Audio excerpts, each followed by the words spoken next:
Disable, minimize, and maximize Windows animation in Windows 11.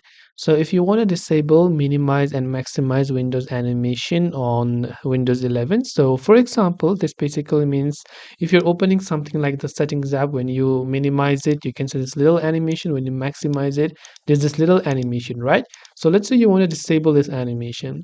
You first have to just open up settings, and on the left hand side, you can go to the accessibility option as you can see here. And when you go to accessibility settings, at the very top you'll find an option that says visual effects. So all you have to do is to just make sure to click on the visual effects button.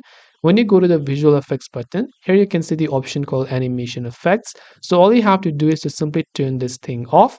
And when you've turned off the toggle to animation effects, now you can see even if I minimize or open it up, there is no animation in this case. But if you do want it back, you can always turn this setting back on again.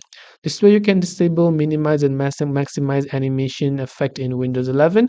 I hope the video helped you. If you have got any further questions, feel free to leave them down in the comments below. Thanks for watching till the very end of this tutorial, and see you soon in our next video.